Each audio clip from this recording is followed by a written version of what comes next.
I think there's a lot of noise in the real estate market, and people get caught up in the price they think their house is worth or the price they think they should be able to buy something for. And cutting through that and being your honest advisor is really my goal. I've even walked away from a few listings this year because they didn't like my honest answer of what their house would be worth, and that's okay. Like I'd rather be honest with you and have you not like it than overinflate what I could provide for you. It's an industry where you need to be upfront, and you want an agent who's going to tell you the truth even if it's hard to hear.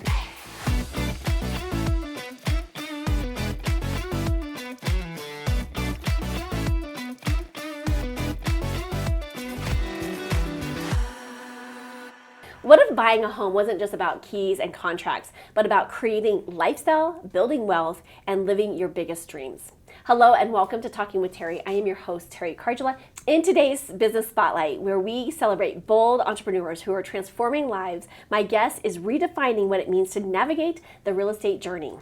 Aly Zittel brings a rare combination of financial expertise, educational clarity, and hands-on strategies to real estate. Today, she empowers others to navigate their home ownership journeys with confidence and clarity. Welcome, Aly. Thank you. I'm so excited to have you here today. So let's hear the backstory, how you got involved in the real estate, and just bring us up to speed here. Sure. So real estate's really the culmination of all my past jobs converging, I feel like, on top of each other. I really started in education. I was a high school English teacher and loved it, but felt very confined to the classroom and the extent to which I could actually help people meet their goals and support them. So I left teaching and got into banking because I felt unsure of my financial footing and felt like there were some gaps in my financial awareness at 25. What's the best way to learn about financial literacy than to work at a bank, right? Exactly, and to sit on the side of the desk across from people who I'd assumed, I turned 25 and I was just going to magically get this key of, welcome, you've arrived in adulthood and here's how finances work. Yeah. And that doesn't happen. Doesn't happen. And I remember seeing it over and over with people at all ages, sitting down and feeling the stress and the weight of poor planning or the gaps that they had never considered. So that was a wake-up call for me that I needed to get mine in order as well. So sitting across that. And I think that's a big challenge with people in general, right? Either if we're not taught it, then how do we learn it? And unless you're going through, and I feel like in the entrepreneur journey, you learn it, whether you want to or not. Usually because it's sink or swim time. Yeah, it's sink or swim, but you got to figure it out. Yeah. But not everyone, gets that education. Sure. And especially when we get to, our post-college graduate lives where we're then expected to find jobs and buy a house and make all these big credit decisions that we may or may not be ready for. Yeah. It just turned a light bulb on for me. Like, I can combine this financial empowerment with my education background. And then I met my husband and we started investing in real estate, and it has just kind of pointed us here. And now it's the thing I get to do to help other people reach those same goals. Which you guys are such a power couple too, because he comes from the financial advising section behind it. So it really is a powerful combination when working with you. Yes. So what personal challenges or pivotal moments shaped the way you do business today? I think the most pivotal was when I started my real estate career, we just moved to Western Washington to follow his job. Mm-hmm. And I had left my banking career here. And to force myself to learn a new place, I got my real estate license because it would make me learn neighborhoods and make connections. We got a wonderful house out there and locked in a great rate. And then we had a baby in COVID, and that house quickly turned into our prison. We can't sell it. Our rate's too good. That's so good too. I love how you're saying this because your rates are so good. So you got locked into thinking you had to keep this home. Yeah, it was far away from our family on a beautiful island in the middle of Western Washington. We could hear the seals. We had a boat, but we were mostly miserable a lot of the time because we had no family connection, no help, and we just felt like we had to stay in it because Yeah. how could we walk away from that great rate? So I think there's a living lot of through people. that, I think there's a lot of people that can relate to that, right? Like, you get these great rates. I hear it all the time. Have this great rate. I can't go buy another house Yeah. because I can't give this up. we can't, we'll never find this money for this great of a deal again.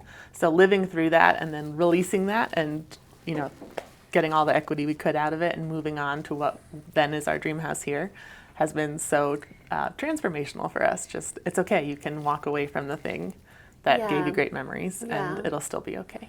Yeah. So My little tip that I tell people, especially when they're like, we create these attachments to physical items, we create attachments to our homes. Like, we can always take pictures and document it and create a scrapbook of it. And that's a moment in time. Yeah. But yeah, if we are here to expand and grow, then there's sometimes we have to let go of things in order for us to, like, to your point, like you found your dream home. Right. And it's close to everyone we love and in a place that we know and all the pieces fit together. So Yes. And we are in Colorado. I mean, we live in a Can't beautiful really city. complain. I know, we live Exactly. in a beautiful state. What values or life philosophies, if you will, guide the way that you serve your clients today? I like to ground everything in honesty, empathy, and kindness. I think there's a lot of noise in the real estate market and people get caught up in the price they think their house is worth or the price they think they should be able to buy something for. And cutting through that and being your honest advisor is really my goal. I've even walked away from a few listings this year because they didn't like my honest answer of what their house would be worth, and that's okay. Like I'd rather be honest with you and have you not like it than overinflate what I could provide for you. And I think that serves me well with clients, with other agents. Just, it's an industry where you need to be upfront, and you want an agent who's going to tell you the truth, even if it's hard to hear. Yeah. I think from my experience, as a millennial buyer and seller in the last 10 to 15 years, I have a lot of empathy for the buyers and sellers today who, it's a very sensitive market. I think everyone's a little bit on edge and unsure of what's coming, and there's just having that empathetic piece kind of helps the deal stay together and levels everybody a little bit. There's just that human component of, hey, I know this fear. It's going to be okay. Yeah. But I do empathize with you because it's an added pressure that I don't know that any of us have been accustomed to in a long time. Well, and it's been going on for so long. Like I just, the heartbeat is like we see these ups and downs, but it's been hanging on for a little bit longer. That's not always true because in certain pockets, things are moving. In certain areas are like, moving and grooving, Multiple offers are still coming in, houses that are priced well and look beautiful are still flying off the shelves. And that's true either in a down economy or an up economy. Totally. And you know what? Like a millionaire is still made every single minute, whether an up economy or a down economy. And oftentimes in down economies, there's more opportunities. Sure. For the people that were wanting to play, obviously it's a risk, but those folks that take those risks reap the rewards. Totally. It's a very big reward on the other end of that if you can take that jump and feel ready to do that. Oh yeah, for sure. Like I remember like in an old real estate, a commercial real estate investment that I was part of, and I wouldn't have been able to have that ability if it was not in a down economy. Right. And so I'm like, yes. Like a little score for me. And you can negotiate. There's like a lot of negotiating power. Yeah. Like, there's a lot of other like benefits. So like I'm always about like, if there's an opportunity, and go for about it. finding how to feel powerful when it seems like it's a little bit helpless. I think that's kind of the overwhelming feeling right now is I could never afford a house. Colorado's very expensive, and I think the reality is if you have great credit and you've started that conversation, there might be a great opportunity for you. It's worth exploring. At least. Here's the thing is like even if you don't, you have to have that conversation to know where you're at. Yeah. To start to either repair, create, generate, like what is it that you need to do to be able to, afford a home or whatever that, whatever to be ready those personal financially goals for are, whatever is right? the next thing, the car, the house, the line of credit, whatever it is. Yeah, exactly. What misconceptions do people have about what it really takes to succeed in real estate, and how do you break through those? I think one of the biggest misconceptions is that it's just super easy and we all just go to lunch. We definitely do that, but we go because we're starving because we've been up since 5. Right? Right. But I think the other big misconception is that we're all created equal, that everyone knows so many realtors. It doesn't matter who you work with, just pick one. Yeah. And I think that's where a lot of people run into trouble and how we get a bad rap. Honestly. Well, and I think too, like anything that you do, like I feel like there has to be some strategy. And so whether you're buying your first home, because you obviously work with first-time home buyers, but also you work with folks that are investing too. Yes. And you also work with high-end individuals. So whether you're, whatever stage, place and stage that you're in, you also want to have some strategy that goes behind that. So that you can start to build your wealth or build your assets, right? And you want to be working with a person who can support you through that. I'm not the best fit for everybody in every scenario. I want it to be a very, like a two-way street. I want to know, like, and trust you. I want you to know, like, and trust me that I will serve you best in your market. Yeah. And if it's not me, I would love to find you someone who does meet your needs because everyone wins in that moment. And and I'm just gonna say this, and it's gonna sound a little bold, but I feel like real estate agents, there's these moments where it's easy, people hop in it, and then when it's hard, people hop out of it. And so you really want to find someone that's going to stick with it. And we know that 20% of agents do 80% of the work. And so you really want to have those folks that are going to be around through the thick and the, I think personally, because then they know they've worked that muscle to make it through from a business perspective when it's hard. Yes. They also know, so when it's easy and fun, but they've worked that muscle to get creative. It to the times it was hard. I know, and they get creative, and they have so many more, there's such a richness to people that stick through it, and finding those trusted advisors, to your point, that are gonna be a team player, through thick and thin. Well, and I think there's, I'm very consistent and thorough, and I want my potential clients to know that about me, that I really pound the pavement and I become an expert in whatever your market is. Yes. So just making sure whoever you decide to hire is going to go to bat for you and really dial into exactly what you're looking for. And it's also an energy match too. Yes. You know that you're not going to be necessarily a fit for everyone, but also just who vibes with you, who's like, yes. And people watching today, I'd be like, yeah, I dig my Aly, right? Call her. No, I'm just kidding. All right, we're going to take a quick break. We're going to be right back with Aly. I'm Aly Zittel, founder of Complete Business Accounting. We're not your typical accounting firm. At Complete Business Accounting, we partner with you to make sense of your numbers so you can grow with confidence. From strategic bookkeeping to fractional CFO support, we provide the structure, insight, and clarity your business needs to thrive. You don't start a business to be worried about your finances. And with Complete Business Accounting, you won't have to be. Let's move your business forward. Visit cbaccounting.net to get started. Friends don't let friends shop for health insurance alone, especially online with a bottle of wine. Skip the spammy calls, endless emails, confusing options. We've got you covered, literally. I'm Deb Salmons with Imagine Choice Customized Health Solutions. No more guesswork. We shop for best plans for you with lower rates the healthier you are. We personalize your plans with confidential information, and it's hassle-free. Let us take the stress off your plate so you can focus on what matters most. Imagine Choice, health insurance with a human touch. We are back with Aly. So what are some of the core strategies you use in creating consistent results in an unpredictable market? Sure. I think one of the things I always fall back on is just really knowing my numbers inside and out.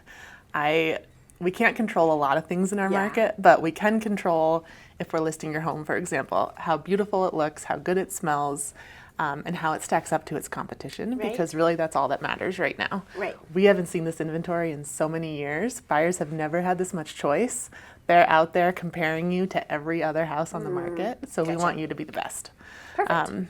There's just not a lot else we can, within our control. Right. But we can control how we show up and how good we look. Yeah. So on the buy side, we can control how prepared you are. And even if that means starting the conversation a year from when you might think of buying, we don't want to be caught off guard by a surprise in your credit score or a major life change. Yeah. So just really sticking to our routines, making sure everyone is on the same page and that we've set some expectations of what the market really looks like. It doesn't really matter what the market's doing because I'm paying attention to it. You've got your ducks in a row. Your house looks beautiful, and we're just ready to go if and when the right thing comes up. Yeah. So that's a great point. So how can you create unforgettable experiences for your clients and turn them into raving fans? I try to anticipate their needs before they even know they need them. Oh, I love that. I think it's Oh the my mom in gosh. me. It's like, That's so good. 700 snacks. You got it. I have them right here. Oh my gosh, I love it. But- My old office manager, she was that person. It was hard for people to get in front of me. And that is something solid in my books because it just flows when you're in alignment with that. Well, especially with first-time buyers, Yeah. all of this is new. They don't even know what they need once they close. Yeah. So they get a rekey. They have a locksmith come and change all the locks because you Yeah. forget that the seller has the code to all your stuff. Yeah. So just being on top of what little things might come up along the way, so it doesn't even feel like a bump. It's just a smooth close. And that is like an over delivery. When people are paying attention to that, that's an over delivery in the sense that it's like it's a smooth transition. I'm checking all the boxes, and it just makes it effortless. Well, and being that, I feel like it's, what's it called, a step-down transformer. Like I take all the energy out of your transaction, all of the stress, and I only pass along to you what I think you need to know.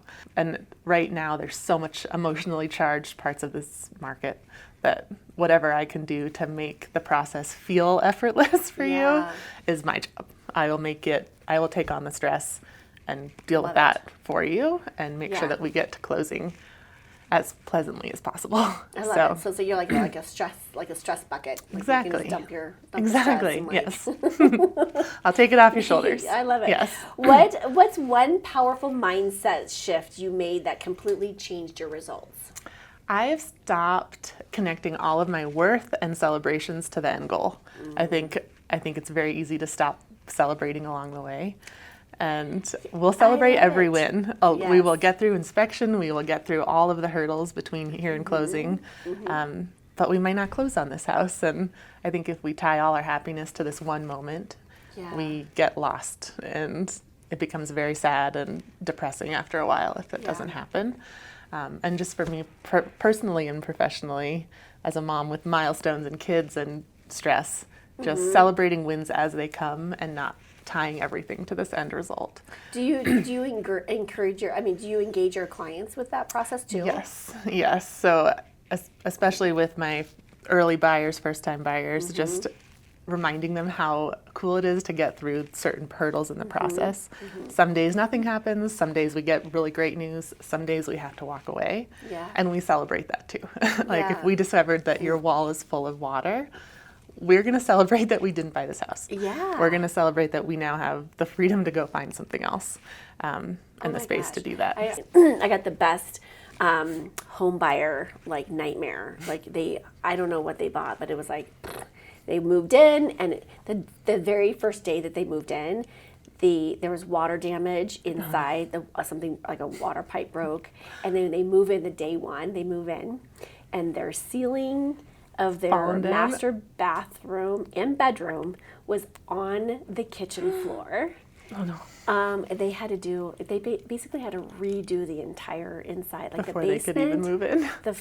the kitchen area. I think they invested over $100,000 just to move in. Oh no. Yeah, That's my nightmare. I know, right? It was I was like, the house is angered. Yeah. You angered the house when you moved out.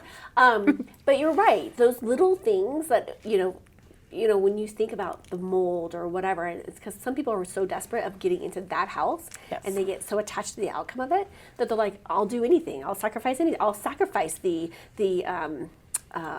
what is it called? Inspection. The appraisal. inspection, yeah. Yes. The inspection, they'll sacrifice that because they're like, this is the house, right? And then they find out later there's all these other things that are wrong with the house. So I love the fact that you celebrate, hey, you know what? Not our house. There's something better. I know. We adopt the mindset early on. If this is not the house, the next one will be the house. Yeah. And just really encouraging them to, as much as they can, take the emotion out of it and don't fall in love with it till we get our clear to close, because Yeah. up until then, anything could happen. And I So- love, you know, I come from an energetic perspective, so I always say, like, you know, whatever house is out there, like, is meant for you, it will be easy in the transition of it. If will. it's hard, it probably is maybe not the place Yes, for you. pay attention to Like, that pay friction. attention to Yes. those signs, you know, Yes. hello. Just trust that the house that's ready and meant for you will appear. It will. You know? It will, especially right now when you have 8 more options that probably fit the bill. Let's go in and be really deliberate about this. I think part of the problem we feel so stressed right now, buyers and sellers, is that the last time they bought was in a really emotionally charged, low rate COVID environment, Yeah. and they couldn't even step into the house before they could make their decision, and that's what they Yeah. remember.